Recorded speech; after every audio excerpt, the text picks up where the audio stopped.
Hello there, and welcome to Lesson 3 of BlackCanvas.net's art lessons with the abstract artist, Stout, of paintings by Chaos. And today's lesson is going to be on shape and form. Shape, of course, is what we talk about when we talk about two-dimensional shapes. Geometric shapes like circles, squares, stair step, any kind of line, triangles, that sort of thing. Organic shapes, people, trees, rivers, clouds, rocks, things that you find in nature normally. They're representative lines. They can be represent a non-objective shape, which could be a sun, it could be Batman saying "pow," it's just an abstract shape. This one never actually represents the sun, and this represents a lightning bolt. They don't look exactly like the thing, but they represent the thing. It makes it an abstract.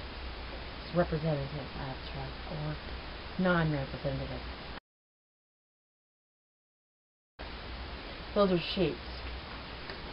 Forms, on the other hand, are the beginnings of what I call the illusion that an artist has to create for the third dimension.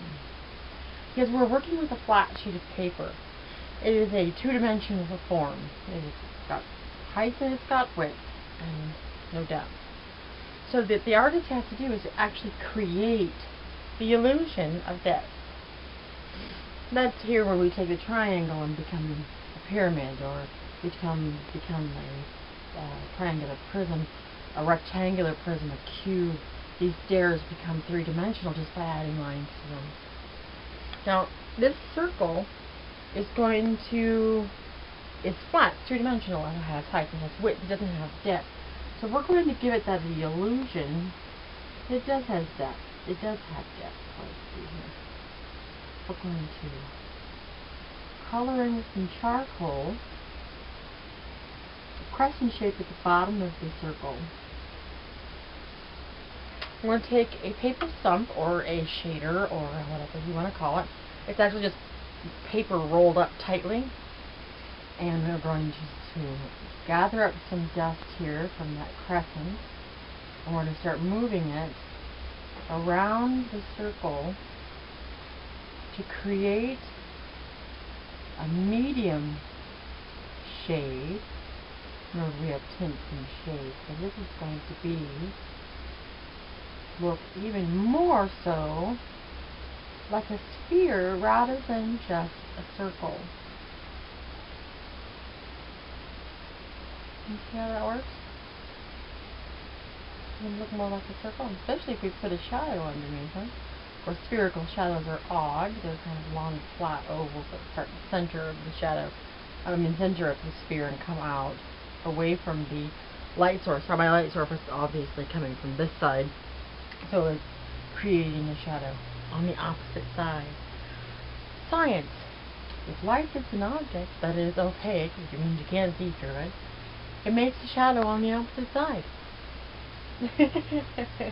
We're going to take these two shapes here, these two circles, and we are going to connect them, and we are also going to create the crescent at the bottom. But this time I'm going to use the technique we used in value, and I'm going to push hard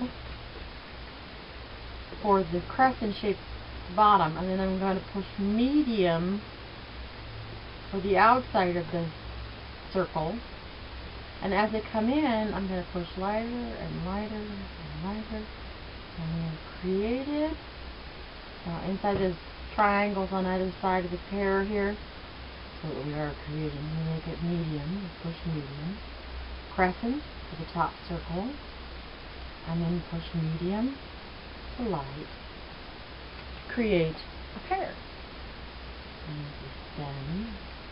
And the shadow. Now the shadow doesn't have to be green, because this could be sitting on a brown table, right? So the shadow would actually be darker brown. It wouldn't be green necessarily, unless it's kind of a reflective surface and it kind of reflects the green. So we've created shapes, two-dimensional, and we've created the illusion of depth. It kind of looks like it's a ball and it goes around and away from around the sphere. Or the pear looks like it's on around the pear. And we have created a form out of a shape. So we have the first inclination of how you can create depth in a painting. And that has to do with shape and form. So that is lesson 3. I hope to see you again. I'm Angela.